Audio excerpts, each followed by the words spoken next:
In a world that bows before the altar of acceptance, where every screen begs for your attention, every platform lures your affirmation, and every voice screams, yes, yes, yes, there is a sacred power in the quiet, defiant word, no.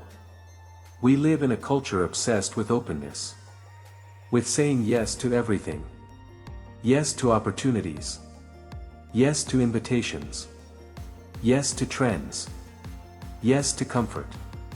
Yes to distraction. But the soul, the true soul, is not forged in constant acceptance. It is forged in the fire of intentional resistance. It is not what you say yes to that defines the architecture of your life. It is what you refuse to allow in. No is not rejection. It is redirection. It is not bitterness. It is boundaries. And those who shape legacies, not just lives. Those who carve their names in stone. Who shift history with the weight of their will.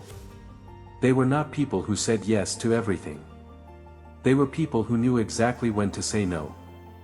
Think of Marcus Aurelius, Emperor of Rome and student of the soul. He ruled an empire, but never let it rule his mind.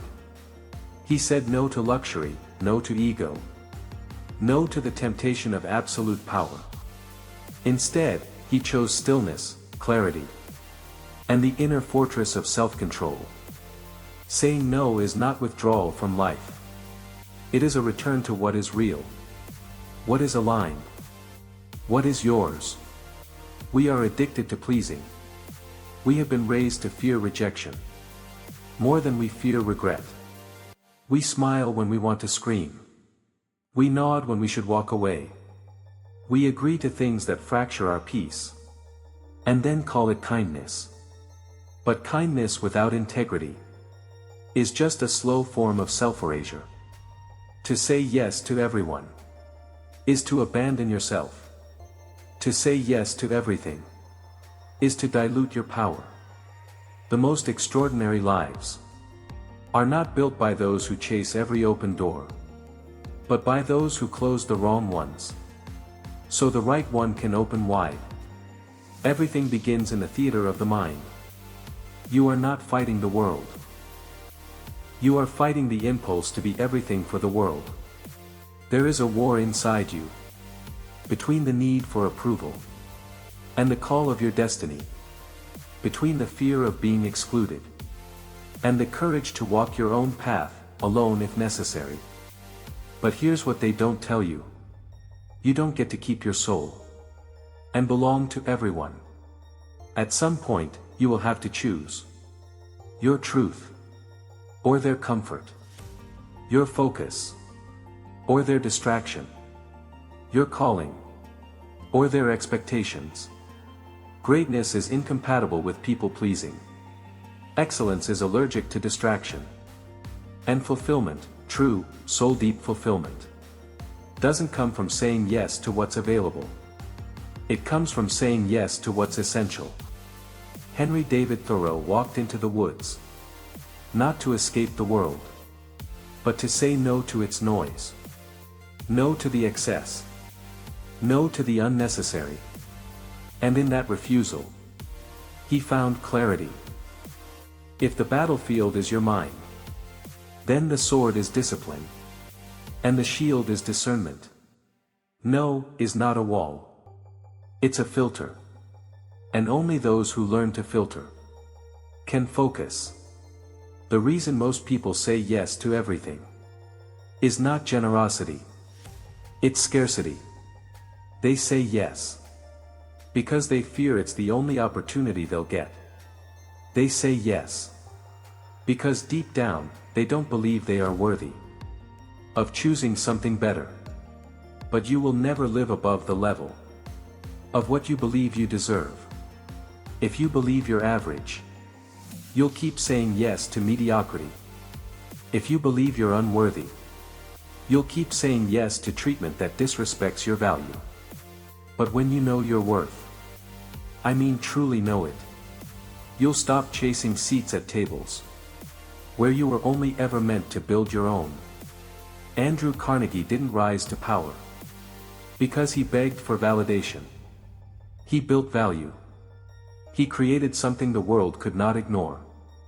And he didn't get there by saying yes to every distraction or deviation from the path. He said yes to vision and no to everything that blurred it. You cannot say no with conviction until you know what you're saying yes to. Clarity is a ruthless force. It doesn't entertain all possibilities. It destroys the wrong ones. Most people are not unmotivated. They are unclear. They chase 1,000 things because they haven't committed to one. And every time they say yes to something unaligned, they wander further from their true path. Clarity demands courage. Because when you finally see what matters, you must also face everything that doesn't. Walt Disney had clarity. He saw a world before anyone else believed in it. He was mocked, dismissed, even betrayed by his own collaborators. But he didn't pivot to please. He pressed forward with no. No to the easy route. No to the limitations others tried to place on him. And that clarity gave birth to an empire of imagination. If you want to live a legendary life, you need legendary clarity. Not vague desires. Not fuzzy dreams. A sharp, blazing vision that slices through the noise like a sword. And once you have it, protect it like your life depends on it. Because it does. You can spend your entire life being available and still die feeling invisible. Because presence without purpose is noise. And clarity is signal. It doesn't beg. It doesn't shout. It doesn't chase. It radiates. The world will always throw more at you than you can carry. It will try to convince you that more is better. That busy is productive. That saying yes means you're making progress. But progress is not about motion. It's about alignment. And alignment is brutal. Because it forces you to cut away everything that doesn't serve the mission. Thomas Edison didn't become the symbol of invention because he said yes to a million things. He said yes to the one thing. Again and again and again. Through 10,000 failures, until the light turned on. The most powerful word in creation is not yes. It's the moment you finally say no to everything that's not the truth of who you are. Purpose is not found in a day. It is revealed in the refusal. Refusal to be distracted. Refusal to be average. Refusal to betray your own potential for the comfort of the crowd. We are taught to think saying no is selfish. But if you never say no to the world, you'll never say yes to your soul. There's a sacred kind of defiance in choosing your purpose over popularity. Every legend you admire was once seen as difficult, stubborn, even arrogant. Because they refused to bend to what was common. They didn't agree to every deal. They didn't accept every handout. They didn't nod at every suggestion. They protected their vision as if it were the last spark on earth. And in doing so, they set fire to everything in their path. Discipline is the bodyguard of destiny. And every time you say no to what tempts you off course, every party, every distraction, every shiny object, you are honoring something bigger than impulse. You are honoring legacy. Steve Jobs once said, "People think focus means saying yes to the thing you've got to focus on. But that's not what it means at all. It means saying no to the 100 other good ideas there are." Discipline is not denial. It is devotion. It is remembering that your life is too valuable to waste on the approval of people who do not live with your consequences. You will never master your future until you master the muscle of refusal. Because there will always be temptations disguised as opportunities.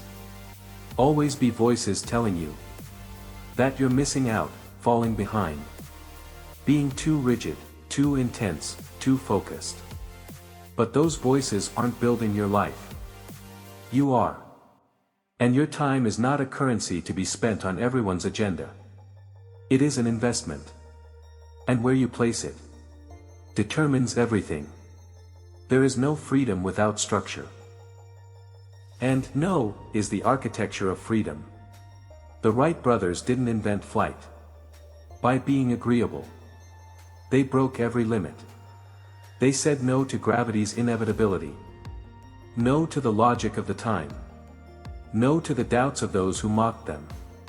And in that defiance, they lifted the human spirit off the ground. That's the power of no. It looks like resistance, but it becomes transcendence. You were not born to float downstream with the rest. You were born to cut through the current, to rise against the tide of mindless agreement, to forge your own current through the discipline of refusal. Every no spoken in truth is a brick in the foundation of a life with direction. You are either building that foundation or being swept into someone else's. How many dreams have died? Not from lack of talent, but from too many unchecked yes. Yes, I'll stay late. Yes, I'll take that extra project. Yes, I'll postpone my goals, just one more time. And beneath every yes that isn't aligned, there's a piece of your soul being quietly negotiated away. But you were not made to be traded. You were not made to be leased out to the highest bidder of your attention. You were made to own yourself. And ownership begins the moment you learn how to say, no, that's not for me. That doesn't serve the vision. I'm not available for less than alignment. Action without intention is chaos. We glorify hustle. We romanticize the grind. But motion is not meaning. Busyness is not brilliance. And saying yes to everything just makes you a slave to momentum, not a master of purpose. You want to make real impact? Then be ruthless with what you allow in. Don't respond to every message. Don't attend every meeting. Don't absorb every opinion. Filter your life like your legacy depends on it. Because it does. Elon Musk didn't build rockets to Mars by attending every lunch meeting. He said no to the noise and yes to the future. Rosa Parks didn't start a revolution with a long speech. She simply said no. No, I will not give up this seat. No, I will not surrender my dignity. No, I will not comply with injustice. And in that sacred refusal, history was rewritten. Gratitude is not passive acceptance. It is focused appreciation. It's not about saying yes to everything around you. It's about seeing the miracle in what remains after you say no to the excess. When you strip away what doesn't serve you, what you're left with is pure. What you're left with is peace. Gratitude flows from simplicity. And simplicity flows from clarity. And clarity flows from refusal. Look around. This is the age of overload. Overcommitment. Overconsumption. Over-explaining ourselves to people who will never understand. But you do not need to explain your no to anyone who has not earned your yes. You do not need to apologize for protecting your peace. You do not need to justify your boundaries. Because gratitude is born when your energy is no longer divided between who you are and who the world wants you to be. Adaptability isn't about saying yes to everything new. It's about knowing when to shift course without losing your direction. Even water, the most fluid force on earth, still knows its flow. It moves, it bends, it adapts. But it never forgets its path. And the strongest people aren't those who agree the most. They're the ones who know when to hold the line, when to plant their feet, when to look at the world and say, I will bend where I must, but I will never break where it matters. To say no is to trust your inner compass more than the external crowd. Nelson Mandela sat in prison for 27 years. They told him to bend. They told him to make deals, compromise, comply. But he said no. And that unyielding spirit set a nation free. So let them call you rigid. Let them call you stubborn. Let them call you cold.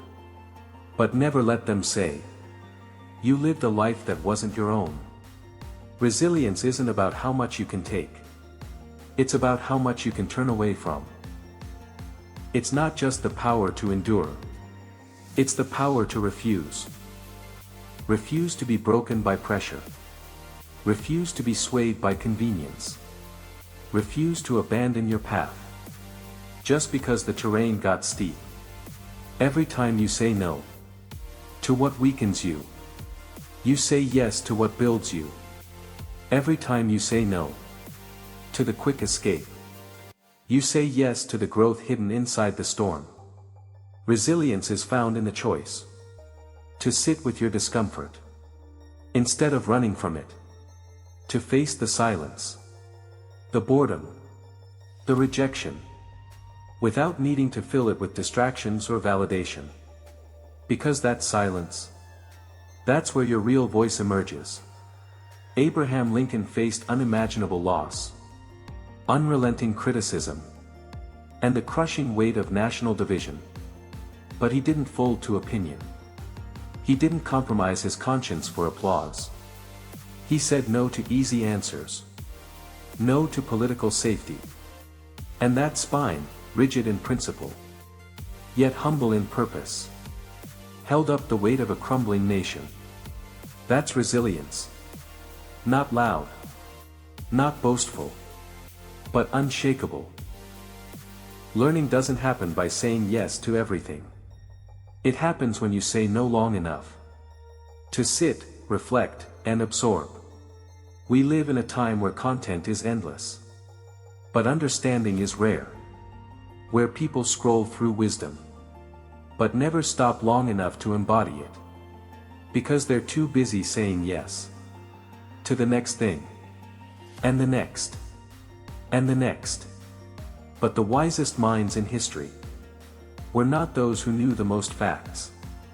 They were the ones who knew how to listen, how to pause, how to learn deeply from a single moment. Socrates knew nothing, and in that knowing, he became one of the greatest thinkers who ever lived. He didn't chase platforms. He didn't chase fame. He chased truth. And to chase truth, you must say no to everything that dilutes it. Even now, the deepest learning is found not in the pursuit of more, but in the discipline of less. Less noise, less affirmation, less distraction. When you say no to the world's chaos, you finally hear the quiet whisper of your own wisdom rising. You have one life, one single life, and it's slipping by faster than you think. You don't owe your minutes to everyone. You don't owe your energy to every invitation. You don't owe your presence to anything that doesn't align with who you are becoming. Every day you say yes to something that doesn't serve your vision, you are slowly funding a life you were never meant to live. Every misplaced yes is a silent betrayal of your highest self. But every deliberate no is an act of rebellion, an act of reclamation, an act of power. And the world needs people who live with that kind of power. People who don't just exist to make others comfortable. People who dare to set boundaries, who dare to walk away, who dare to stand alone in their truth, while the crowd sprints in circles. Because in that space between what you reject and what you embrace. That is where greatness begins. There will come a moment. Maybe it's already arrived. When you realize that time is not infinite. Energy is not unlimited. And attention is not a gift to be handed out like candy. You will look in the mirror. Not just at your reflection, but into your own eyes. And you will ask yourself, what have I built with all the yes I've given away? And if the answer is discomfort, exhaustion, regret, then let that be your awakening. Let it be the moment you reclaim your sovereignty. Because you are not a servant to every voice that calls your name. You are not a vessel for everyone else's agenda. You are a creator. A force. A sovereign soul, entrusted with a singular, divine mission. And if you do not protect that mission, if you do not say no to what dilutes it, the world will gladly consume it. Not out of malice, but because that is what the world does. To those who do not stand guard over their own flame. That flame is sacred. That dream you have. That vision that keeps tugging at your chest. It wasn't given to anyone else. So why are you letting anyone else dictate what you give your life to? You are not obligated to be accessible. You are not required to explain your standards. And you are not here to dilute your fire, just to make others feel warm. You are here to burn, to illuminate, to lead. And leaders, true leaders, do not follow every path. They blaze their own. They say no to fit in, to comfort, to compromise. And in that no, they find something the world can never give them. Freedom. The power of no is not in its rejection. It is in what it makes room for. Room for mastery. Room for healing. Room for solitude. Room for real, raw, aligned success. You will never reach the heights you were built for if you're busy entertaining the weights that were never yours to carry. You want to fly. Drop the anchors. You want peace. Turn down the volume. You want to be great. Then stop giving your best hours to things you don't even believe in. You are allowed to disappoint others in order to not disappoint yourself. You are allowed to walk away, to go dark, to be misunderstood, to be seen as intense, different, unrelatable. You are allowed to live your life with precision, with purpose, with power. Because when the dust settles, and the world forgets your resume, your titles, your posts, your performance, what will remain is who you became. And that becoming is shaped one choice at a time. So let the world keep shouting. Let the noise keep roaring. Let the trends keep spinning.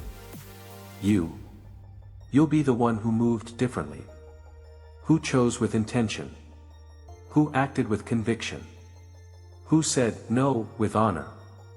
So that every yes you gave was a seed planted in sacred soil. That is how you build a life. That is how you protect your soul. That is how you stop existing for the crowd and start living for your calling. Say it now. Say it clear. Say it like your future depends on it. No. Not because you're afraid, but because you're ready. Ready to create. Ready to lead. Ready to rise. Because in a world addicted to yes, the one who learns to say no is the one who becomes unstoppable.